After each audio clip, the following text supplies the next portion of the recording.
మొట్టమొదట అంతియొకయలో, అంత్యొకయ అనేది ఒక పట్టణం పేరు. చిలకలూరిపేట, నర్సరావుపేట ఎలాగ ఒక పట్టణమో అంత్యొకయ అనేది ఒక పట్టణం పేరు. మొట్టమొదట అంత్యొకయ అనే పట్టణములో ఉన్న శిష్యులు క్రైస్తవులు అని పిలువబడ్డారు. ఏమని పిలువబడ్డారు? ఎక్కడ, ఎప్పుడు? మొట్టమొదట అంత్యొకయ పట్టణములో ఉన్న విశ్వాసులు క్రైస్తవులు అని పిలువబడ్డారు.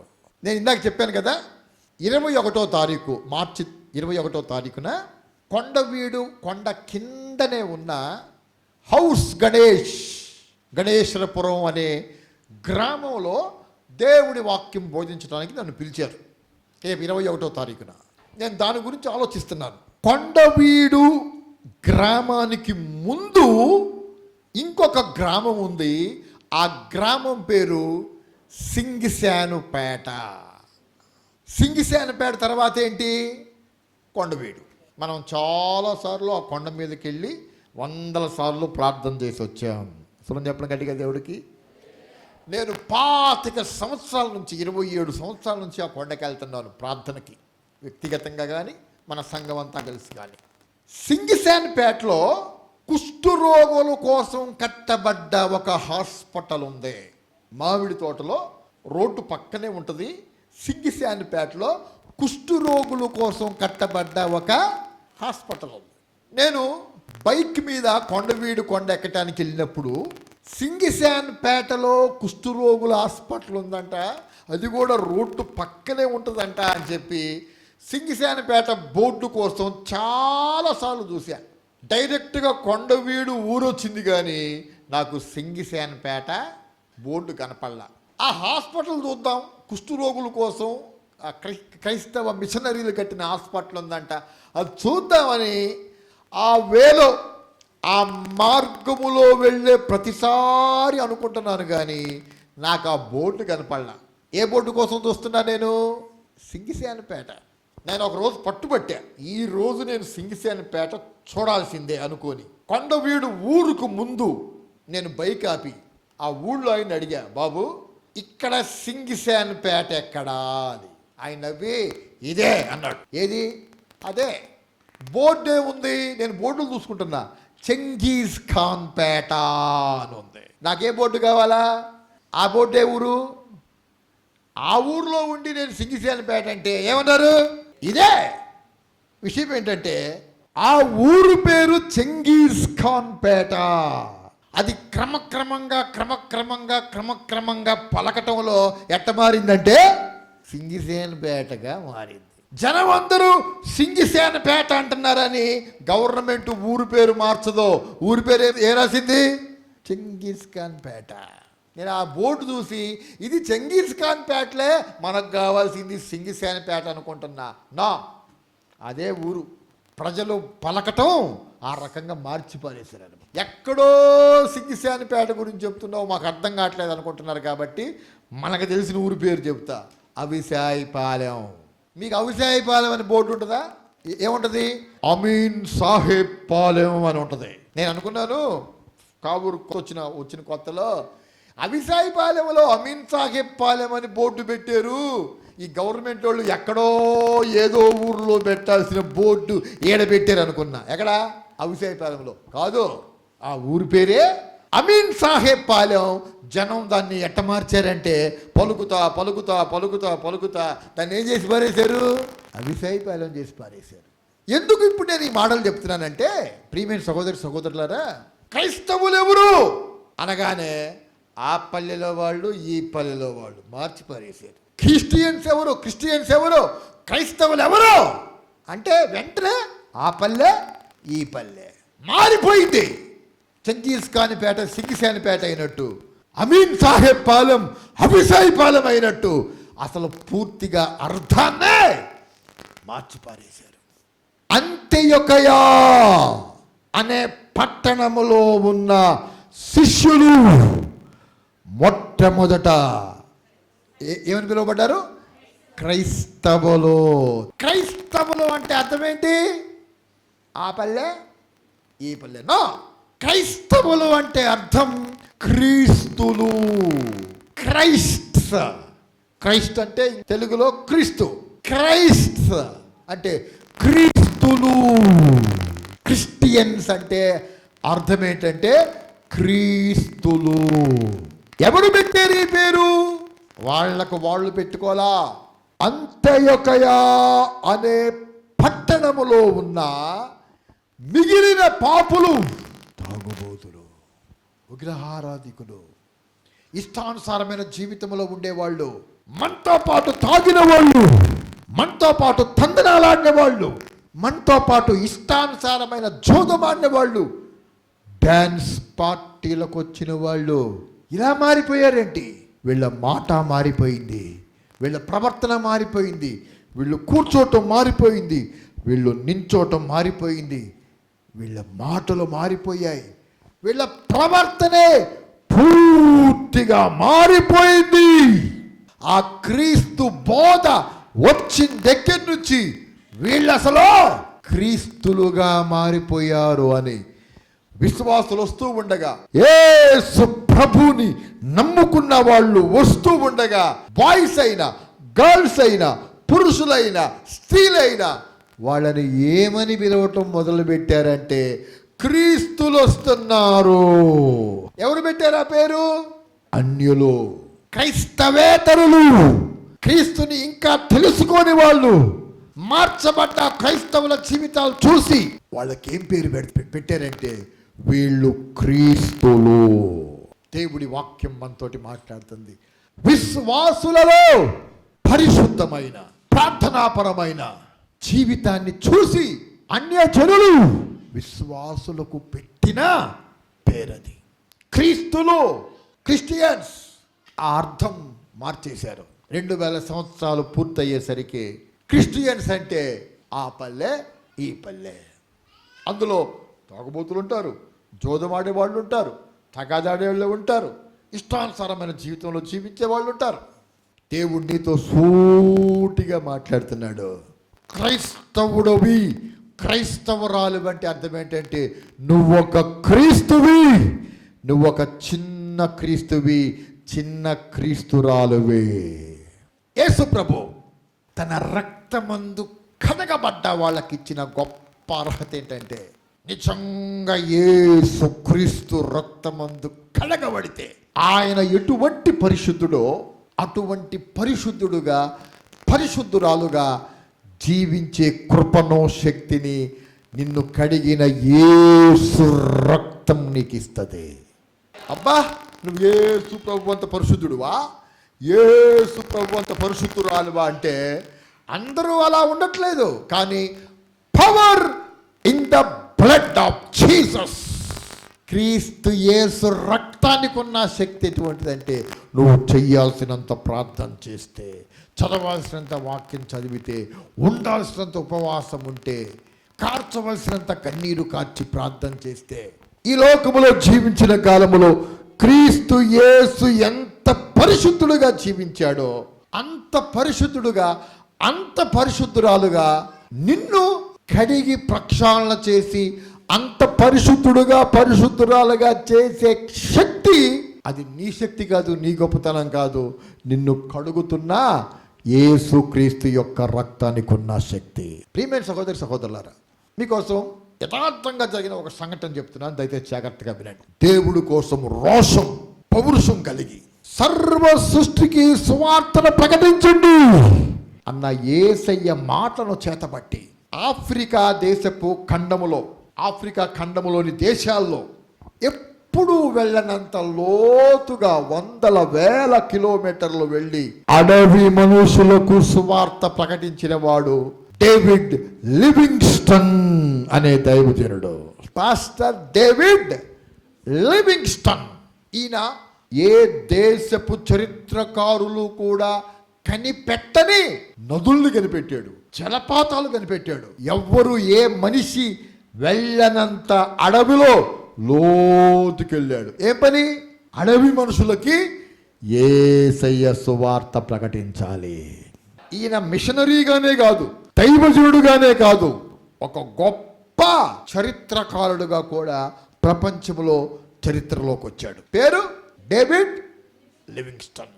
ఈయనతో పాటు ఒక నెల రోజులు ఒక చరిత్రకారుడు, ఒక భౌగోళిక శాస్త్రవేత్త కలిసి పనిచేయాల్సి వచ్చింది. ఆయనేమో దేవుడు లేడు అని నమ్మేవాడు, దేవుడు లేడు అని ప్రచారం చేసేవాడు. ఈయనేమో యేసే దేవుడు, ఆయన తప్ప వేరే దేవుడు లేడని ప్రచారం చేసేవాడు పాస్టర్ డేవిడ్ లివింగ్స్టన్. దేవుడే లేడు అని కమ్యూనిస్ట్ సిద్ధాంతాలు కలిగిన వాడు ఈ ఎంప్లాయ్ ఒకడు. ఆయనతో కలిసి పాస్టర్ డేవిడ్ లివింగ్స్టన్ తో కలిసి పనిచేయటానికి వెళ్తుంటే ఈయన కమ్యూనిస్ట్ ఫ్రెండ్స్ అంటున్నారు, ఒరే నువ్వు వెళ్తుంది అడవి మనుషులకు కూడా సువార్తను ప్రచారం చేసే డేవిడ్ లివింగ్స్టన్ దగ్గరికి. ఒక నెల రోజులు ఆయనతో నువ్వు కలిసి పనిచేయాల్సి వస్తుంది, నువ్వు పూర్తిగా మారిపోతావురా. దేవుడు లేడని చెప్పే నువ్వు నెల రోజులు తిరిగి వచ్చేసరికి యేసు ప్రభువే దేవుడు అని ప్రచారం చేస్తావు. స్వరం చెప్పడం గట్టిగా దేవుడికి. ఆడంటున్నాడు, నేను మీలాంటి వీక్ పర్సన్ కాదు, నేను మీలాంటి బలహీనుడిని కాదు. డేవిడ్ లివింగ్స్టన్ నాతో వాదనకు దిగితే నా వాదనతోటి అసలు దేవుడు లేడని ఆయనకి నిరూపించి ఆయనే యేసు ప్రభు దేవుడు కాదు, అసలు ఎవరూ దేవుడు కాదని, దేవుడే లేడనే విధంగా నేను మార్చేస్తాను ఆయన.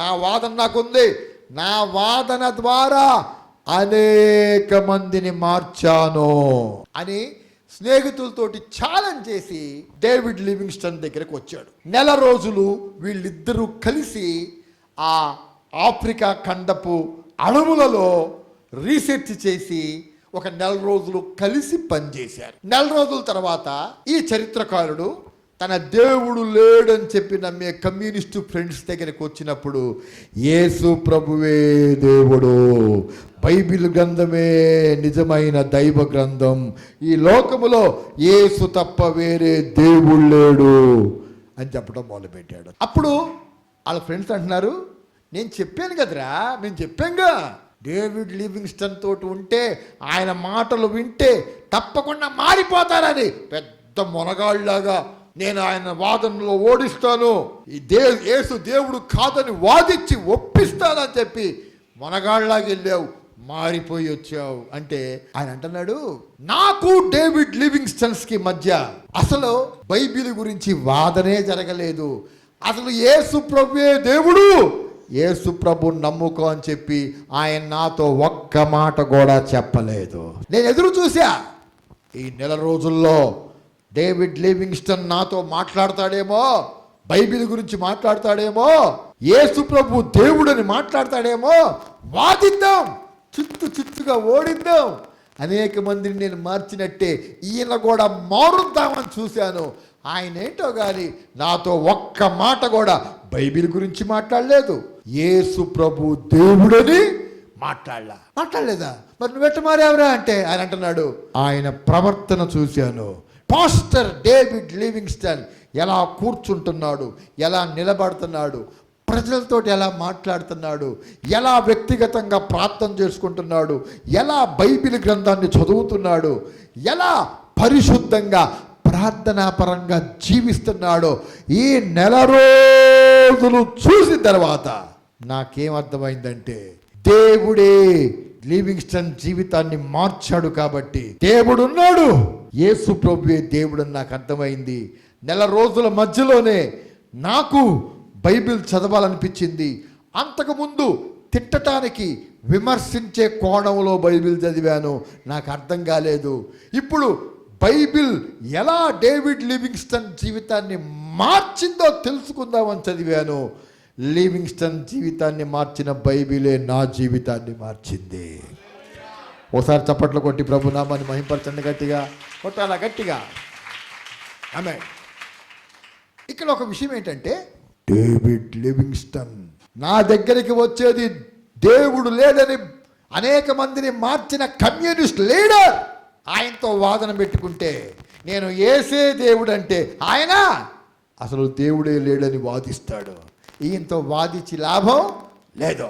ఆయనతో వాదించలా, బైబిల్ గురించి మాట్లాడలా, యేసు ప్రభు గురించి మాట్లాడలా. మరి ఎలా మారాడు? లివింగ్స్టన్ జీవితం చూస్తున్నాడు. ఆయన మార్చబడ్డ జీవితం, ఆయన మాట, ఆయన క్రియ, ప్రజలతో మాట్లాడుతున్నప్పుడు ఆయన ప్రేమ, వాత్సల్యత, మార్చబడ్డ ఆయన జీవితాన్ని చూశాడు. ఈయన మారిపోయాడు. క్రైస్తవులు బైబిల్ని చదువుతారు.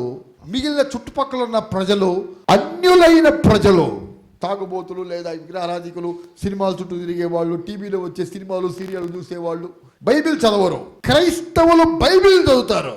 మిగిలిన ప్రజలు, వాళ్ళ చుట్టూతో ఉండే అన్యులైన ప్రజలు క్రైస్తవులను చదువుతారు. ఎవరు బైబిల్ చదువుతారు? క్రైస్తవులు బైబిల్ చదువుతారు. జనం క్రైస్తవులు చదువుతారు. అనుక్షణం కనిపెడతా ఉన్నారు. కనిపెట్టనట్టే ఉంటారు. వాళ్ళ పని వాళ్ళు చేసుకున్నట్టే ఉంటారు. ఒక్కన్నేసి ఉంచుతారు. ప్రార్థనకి వెళ్ళేవాళ్ళు, వీళ్ళ జీవితం ఏంటి, వీళ్ళ యాక్టివిటీ ఏంటి, వీళ్ళ బిహేవియర్ ఏంటి, వీళ్ళు ఎట్ట మాట్లాడుతున్నారు, వీళ్ళు ఎట్ట పోట్లాడుతున్నారు, అంతా గమనిస్తూనే ఉంటారు. నేను చాలా సభల్లో బోధించాను, చాలాసార్లు చెప్పాను.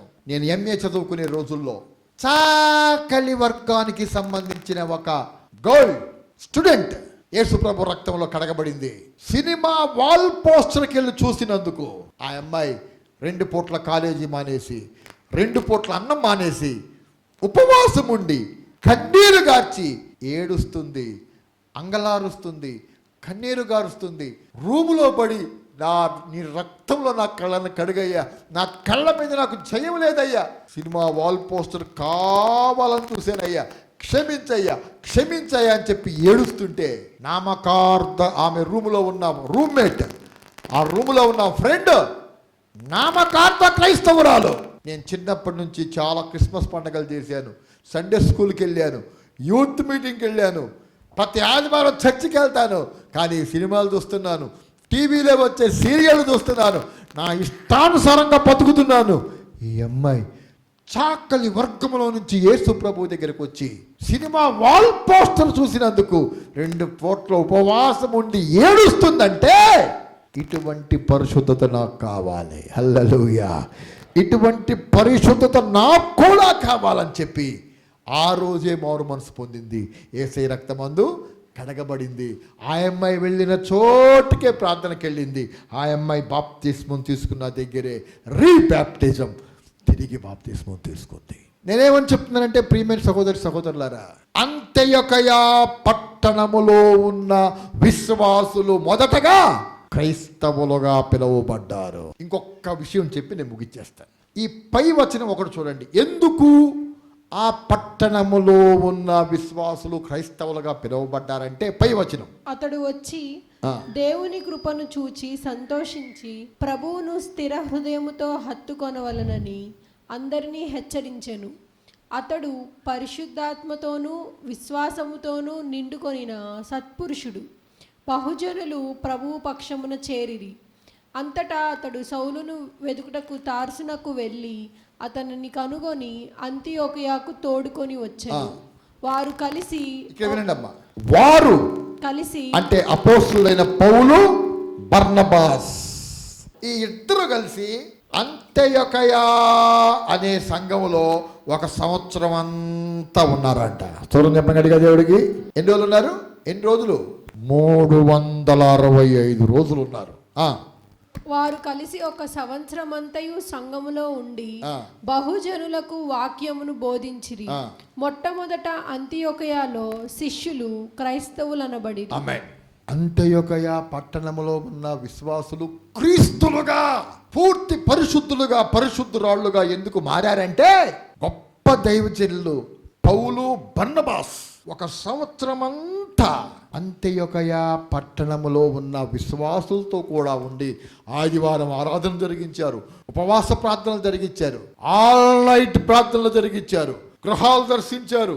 వాళ్ళందరితోటి 1 సంవత్సరం అంతా కలిసి సహవాసం చేసి ఉన్నతమైన ఉపదేశములు ఆ అంత్యొక పట్టణంలో బాయ్స్ని, గర్ల్స్ని, పురుషుల్ని, స్త్రీల్ని మోటివేట్ చేసి, మొబలైజ్ చేసి, ఉపదేశించి, బోధించి, మౌల్డ్ చేసి వాళ్ళని ఎలా తీర్చిదిద్దారంటే, మిగతా పట్టణస్థులు అంత్యొకయ విశ్వాసులు వస్తుంటే వాళ్ళని ఏమని పిలుస్తున్నారంటే క్రీస్తులు వస్తున్నారు. ఎవరు వస్తున్నారు? ఆ అంత్యొక పట్టణంలోనే క్రిస్టియన్స్ అనే పదం పుట్టింది. మీకు ఒక వచనం చెప్తాను, నాకు రిఫరెన్స్ చెప్పండి.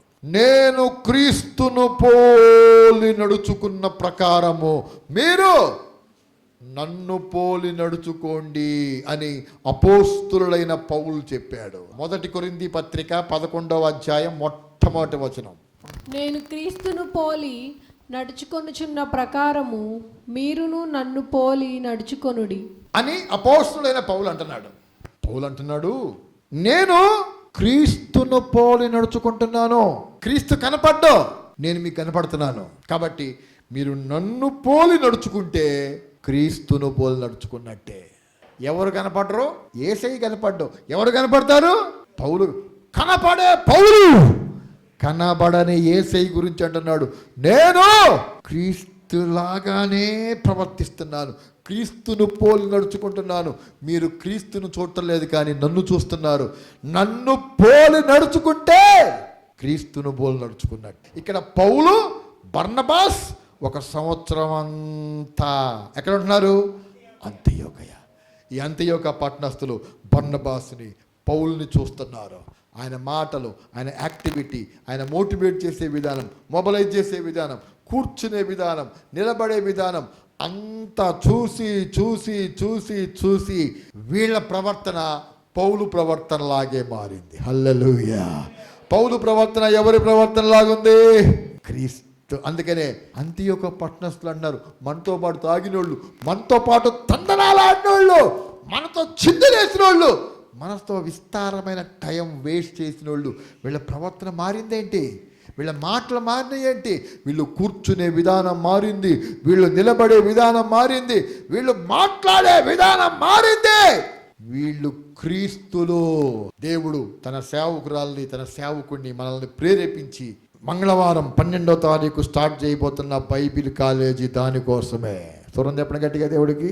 1 సంవత్సరం అంతా దేవుడి సేవకులు ఆ సంఘములో ఉండి ప్రతిరోజు ఆ విశ్వాసులతో సహవాసం చేసి మోటివేట్ చేసినందువల్ల వాళ్ళ ప్రవర్తన క్రీస్తు ప్రవర్తన లాగా మారిపోయింది.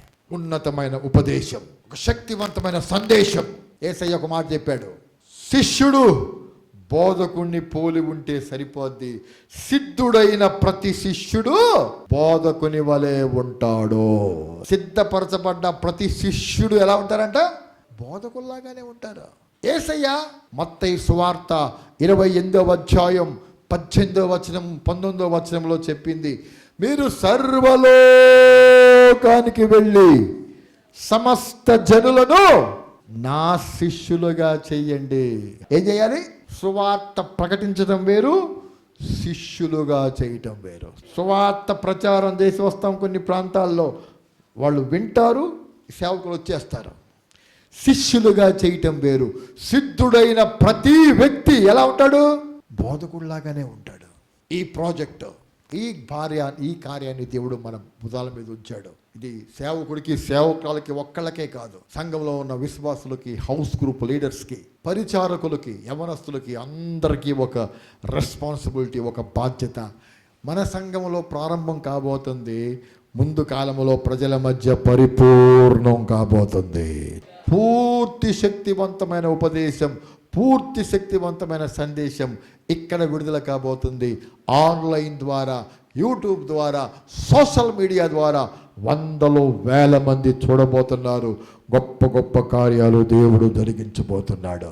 అయితే ఇది సవాల్తో కూడింది, ఛాలెంజ్తో కూడింది, శ్రమతో కూడింది, వ్యయ ప్రయాసలతో కూడింది, భయంకరమైన కష్టంతో కూడింది, పోరాటంతో కూడింది. సైతాను చేసుకోండిరా, మీ బైబిల్ క్యారేజ్ చేసుకోండి, శుభ్రంగా మంచి ఉపదేశం చేసుకోండి, మంచి శక్తివంతమైన విశ్వాసురాల్ని సేవకులుగా తయారు చేసి నా కొంప కొల్లేరు చేయండి రా, చేసుకోండిరా, మీ పని మీరు చేసుకోండిరా అని ఊరుకుంటుందా? సైతాను ఊరుకుంటుందా? ఊరుకోదు. డిస్ప్యూట్స్ పెడుతుంది, కలతలు పెడుతుంది, ఆటంకాలు పెడుతుంది, అడ్డంకులు సృష్టిస్తుంది. ఎంత చెయ్యాలో అంత చేసిద్ది సైతాను. ఎదిరించాలా, పోరాడాలా, దేవుడు కార్యం పరిపూర్ణం చేయాలా, అనేక మందిని క్రీస్తు ప్రవర్తన తోపు కూడిన పరిపూర్ణులుగా మార్చాలా. దేవుడి వాక్యం మనందరి హృదయంలో ఫలింపచేయును గాక.